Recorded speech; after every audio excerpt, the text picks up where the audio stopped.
ഞാനേ നമുക്ക് വളരെ പ്രധാനപ്പെട്ട ഒരു ചോദ്യത്തിൽ നിന്ന് തുടങ്ങാമെന്ന് തോന്നുന്നു. അതായത് കോൺഗ്രസ് പ്രവർത്തകരെ എല്ലാവരും വളരെ എക്സൈറ്റഡ് ആണ് ഈ തെരഞ്ഞെടുപ്പിൽ. മറുഭാഗത്തും LDFും എക്സൈറ്റഡ് ആണ്. അപ്പോൾ ഒരു ശക്തമായ മത്സരം എല്ലാ മണ്ഡലങ്ങളിലും പ്രതീക്ഷിക്കുന്നുണ്ട്. അതിലങ്ങ് പറഞ്ഞതുപോലെ ഒരു രാഷ്ട്രീയമായ മത്സരമാണ് നടക്കാൻ പോകുന്നത്. ചാലക്കുടിയിൽ അങ്ങയുടെ എതിരാളിയായിട്ട് വരുന്നത് ഒരു മുൻ മന്ത്രിയാണ്. ആ മുൻ മന്ത്രിക്ക് വ്യക്തിപരമായ മറ്റു പരാമർശങ്ങളൊന്നുമില്ല. കാര്യം വ്യക്തിപരമായ അങ്ങയോ രവീന്ദ്രനാഥിനെയോ കുറിച്ചോ ആളുകൾക്ക് പരാതികളൊന്നുമില്ല. അപ്പോൾ ഒരർത്ഥത്തിൽ പറഞ്ഞാൽ രണ്ടുപേരും കരുത്തരാണ്, LDF UDF. അപ്പോൾ പക്ഷേ മണ്ഡലം ആർക്ക് അനുകൂലമാകുമെന്നാണ് ആദ്യഘട്ട സൂചന? ആദ്യഘട്ട സൂചന ഇത് UDFന് അനുകൂലമായുമാണ്.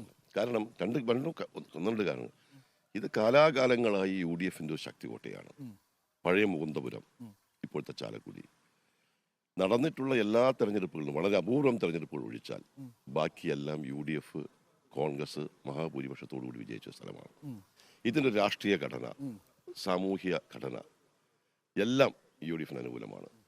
ഇത് മാത്രമല്ല, കോൺഗ്രസിന് 4 സിറ്റിംഗ് MLAമാരുള്ള ഇന്ത്യയിലെ തന്നെ അപൂർവ മണ്ഡലങ്ങളിൽ ഒന്നാണ് ചാലക്കുടി പാർലമെന്റ് നിയോജക മണ്ഡലം. എറണാകുളമുണ്ട്, ഇവിടെയുണ്ട്. അങ്ങനെയുള്ള ഒരു മണ്ഡലമാണ്. ആ മണ്ഡലത്തിൽ ഇന്ന് ഈ തെരഞ്ഞെടുപ്പ് സമയത്ത് ഇതിൻ്റെ പ്രവർത്തനങ്ങൾ ആരംഭിച്ചപ്പോൾ തന്നെ കാണുന്ന ജനങ്ങളുടെ ഒരു പ്രതികരണം, നമ്മൾ നേരത്തെ സൂചിപ്പിച്ചതുപോലെ ദേശീയ രാഷ്ട്രീയത്തെ ഉൾക്കൊണ്ടുകൊണ്ട് അതിനുള്ള രാഷ്ട്രീയ പ്രബുദ്ധതയുള്ളൊരു ജനത ഇവിടെയുണ്ട്.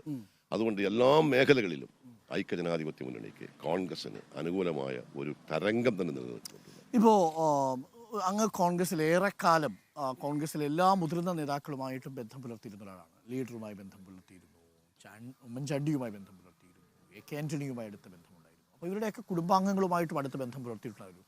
ആദ്യമേ അനിൽ ആന്റണി പാർട്ടി വിട്ടു പോകുന്നു എന്ന കാര്യം ഉണ്ടാകുമ്പോൾ മനസ്സെന്തായാലും ഒന്ന് പൊളിഞ്ഞിട്ടുണ്ടാവും. പത്മജ വിട്ടു പോകുന്നൊരു ഘട്ടമുണ്ടാകുന്നു. അപ്പോൾ ഈ സമയത്തൊക്കെ എങ്ങനെയാണ് ഒരു മുതിർന്ന കോൺഗ്രസ് നേതാവെന്ന നിലയിൽ ഈ വാർത്തകളോട് മനസ്സെങ്ങനെ പ്രതികരിക്കുന്നത്? കോൺഗ്രസിൽ നിന്നും ആളുകൾ വിട്ടുപോകുമ്പോൾ സ്വാഭാവികമായും കോൺഗ്രസിൽ നിന്ന് വിട്ടുപോകുമ്പോൾ പ്രയാസം സ്വാഭാവികമായിട്ടും ഉണ്ടാകും.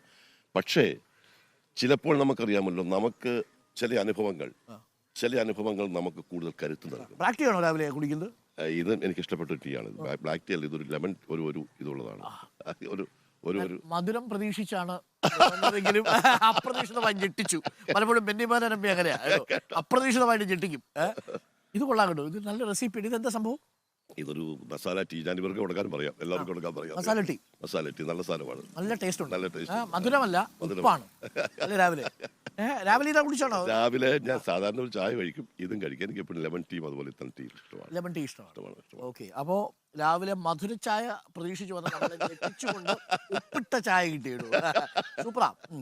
അപ്പോൾ നമ്മൾ പറഞ്ഞു വന്നത് കോൺഗ്രസ് നേതാക്കളിൽ നിന്ന് അവരുടെ, ഞാൻ പറയുന്നത് ഇപ്പം ഞാൻ പറഞ്ഞു വന്നത് ആളുകൾ പോകുമ്പോൾ, കാരണം പോകുന്ന വ്യക്തികൾ ഏതെങ്കിലും ഒരു ന്യായമായ കാരണത്തിൻ്റെ അടിസ്ഥാനത്തിൽ പോകുന്നവരല്ല, ഏതെങ്കിലും ഒരു ആശയത്തിൻ്റെയോ ആദർശത്തിൻ്റെ അടിസ്ഥാനത്തിൽ പോകുന്നവരല്ല. അവർ പോകുന്നത് പാർട്ടിയെ തള്ളിപ്പറഞ്ഞു പോകുന്നതാണ്. ഒരു പാർട്ടിയെ തള്ളിപ്പറഞ്ഞു പോകുമ്പോൾ അതിനെ നേരിടാൻ വർദ്ധിത വീര്യത്തോടുകൂടി പാർട്ടിയോട് ആത്മാർത്ഥമുള്ള പ്രവർത്തകർ രംഗത്ത് വരും.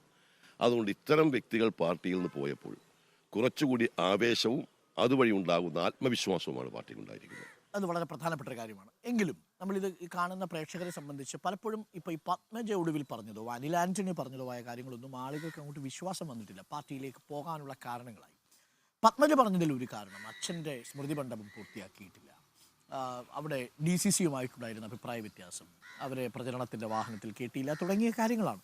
ഇതൊക്കെ ഒരു പാർട്ടി വിട്ടുപോകാൻ മതിയായ കാരണമാണെന്ന് പ്രവർത്തകർ പോലും വിശ്വസിക്കുന്നുണ്ടാവില്ല. അപ്പോൾ മറ്റെന്തോ കാരണം ഈ പത്മജ പാർട്ടി വിട്ടു പോകുന്നതിലുണ്ട് എന്ന് ഞാൻ രഹസ്യമായി കേട്ടു, പാർട്ടിക്കുള്ളിലുള്ള കാര്യം. അത് ഞാനങ്ങ് തുറന്നു ചോദിക്കാം, അങ്ങും അങ്ങനെ വല്ലതും കേട്ടിട്ടുണ്ട്? അതായത് ഭീഷണിപ്പെടുത്തിയാണ് പത്മജയെ മറുകാമ്പിലേക്ക് കൊണ്ടുപോയത് എന്നൊരു ആരോപണം ഉയരുന്നു. അത്തരം രഹസ്യമായ കാരണങ്ങളുടെ പിന്നാലെ പോകേണ്ട ആവശ്യം ഞങ്ങൾക്കില്ല. നേരത്തെ പറഞ്ഞ പോലെ വ്യക്തമായി ഒന്ന് കൺവിൻസ് ചെയ്യാൻ പറ്റാത്ത കാരണം കൊണ്ട് ഒരു വ്യക്തി പാർട്ടി വിടുമ്പോൾ അത് അവസരവാദമാണ്. അവസരവാദികൾക്കും അവസരവാദത്തിനും എതിരായി നിലപാടെടുക്കാൻ പാർട്ടിയുടെ കൂറുള്ള പ്രവർത്തകരൊന്നും തയ്യാറാകും.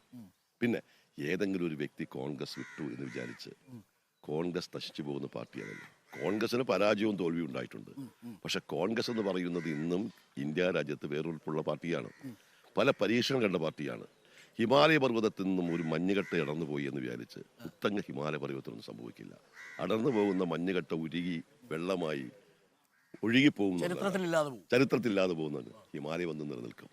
കോൺഗ്രസിന് ക്ഷീണമൊക്കെ ഉണ്ടെങ്കിലും ഇന്നും ഇന്ത്യൻ രാഷ്ട്രീയത്തിൽ ഹിമവാനെ പോലെ പൊങ്ങി നിൽക്കുന്ന ഒരു പാർട്ടിയാണ് കോൺഗ്രസ് എന്ന് ഞാൻ വിശ്വസിക്കുന്നു. വളരെ പ്രധാനപ്പെട്ട ഒരു കമ്പാരിസനാണ്. ഒരു മഞ്ഞകട്ട ഉരുകിപ്പോയത് കൊണ്ട് ഹിമവാനൊന്നും സംഭവിക്കില്ല എന്നതുപോലെയാണ് പത്മജയോ ഈ പറയുന്ന അനിൽ ആന്റണിയോ അങ്ങനെ പോകുന്നത് കൊണ്ട് കോൺഗ്രസിനൊന്നും സംഭവിക്കില്ല. മാത്രമല്ല അത് ഈ തെരഞ്ഞെടുപ്പിൽ ഇതുവരെ കിട്ടാത്ത ഒരു ആവേശം കോൺഗ്രസ് പ്രവർത്തകർക്ക് കൊടുത്തിട്ടുണ്ട്. ഉണ്ട് തീർച്ചയായിട്ടും. അപ്പോൾ ഈ തെരഞ്ഞെടുപ്പിൽ BJPയുമായി ഒരു തരത്തിലുള്ള കോംപ്രമൈസിനും ഒരിടത്തും തങ്ങൾ തയ്യാറല്ല. BJPയുമായി ഒരു തരത്തിലും കോംപ്രമൈസ് ചെയ്യാൻ കോൺഗ്രസിന് തയ്യാറാവാൻ സാധ്യമല്ല. കാരണം കോൺഗ്രസിന്റെ ചരിത്രം മുതൽ BJP അല്ല, RSS വർഗീയതയ്ക്കെതിരെ, സംഘപരിവാർ സമീപനത്തിനെതിരെ ശക്തമായി പോരാടിയ പാർട്ടിയാണ് ഇന്ത്യൻ നാഷണൽ കോൺഗ്രസ്.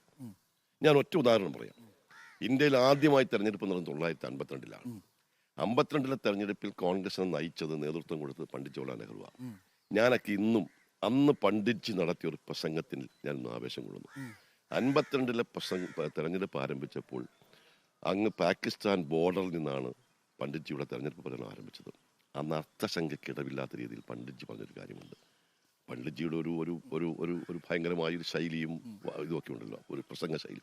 അല്ല, അദ്ദേഹം പറഞ്ഞു, നമ്മൾ ആദ്യമായൊരു പൊതു തെരഞ്ഞെടുപ്പിനെ അഭിമുഖീകരിക്കാൻ പോകുന്നു. ഇന്ത്യ ഒരു ജനാധിപത്യം ആരംഭിക്കാൻ പോകുന്നു. ഈ തെരഞ്ഞെടുപ്പ് പരീക്ഷണത്തിൽ നമ്മുടെ മുഖ്യ ശത്രു വർഗീയതയാണ്. ഈ വർഗീയതയ്ക്കെതിരെയുള്ള പോരാട്ടത്തിൽ നമ്മൾ അണിനിരക്കും, നമ്മൾ വിജയിക്കുമെന്ന് പറഞ്ഞു.